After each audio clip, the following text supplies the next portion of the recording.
شاید یہ دنیا کی تاریخ میں سب سے پہلی دفعہ ہوا کہ امریکن پریزیڈنٹ کسی ہال میں بیٹھے تھے اور وہ اس ہال کے سب سے طاقتور شخص نہیں تھے، بلکہ اس ہال میں بیٹھے چائنیز پریزیڈنٹ شی وہاں کے سب سے طاقتور شخص تھے۔ نیپولین کا ایک کال تھا کہ جب بھی آپ کا دشمن کوئی غلطی کر رہا ہو تو نہ اسے روکو نہ اسے ٹوکو، بلکہ خاموشی سے اس کے ہر عمل پہ گہری نظر رکھو اور دیکھو اس کی غلطیوں کو۔ شاید یہی چین ہمیشہ سے کرتا آیا ہے۔ یو ایس ایران جنگ میں چین نے اپنا منہ بالکل نہیں کھولا، اس نے کچھ سٹیٹمنٹس دیے، غور سے اپنے دشمن کو دیکھا، اس کی چال کو دیکھا اور چپ کر کے خاموشی سے اپنے مووز پہ دھیان دیا۔ ٹرمپ نے ہمیشہ دنیا کو بتایا کہ وہ ہمیشہ اپنی سیلف ریسپیکٹ پہ کوئی کمپرومائز نہیں کرتے۔ فار ایگزامپل کچھ ایسی چیزیں تھیں جو ٹرمپ دنیا کے سامنے کبھی نہیں کرتے۔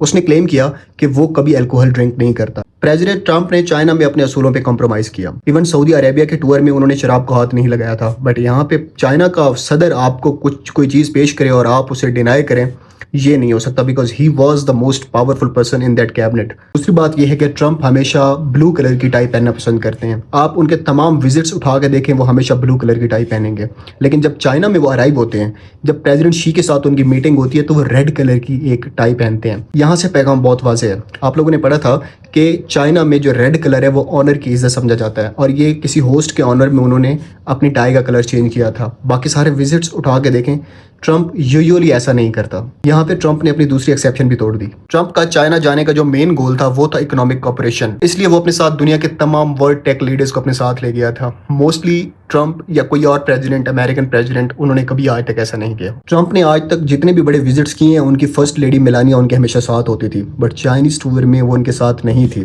مقصد کلیئر ہے کہ امریکہ اب چائنا کے ساتھ جو ریلیشنز بلڈ کرنا چاہ رہا ہے وہ پیسے کے اوپر ہے، اکانومی کے اوپر ہے، چپس کے اوپر ہے، ٹیک کے اوپر ہے۔ اب ان کے پرسنل ریلیشنز وہ نہیں رہے۔ دے اونلی وانٹ کہ یو ایس کو کس طرح چائنا کے ساتھ اچھی ٹائز بنانی ہے۔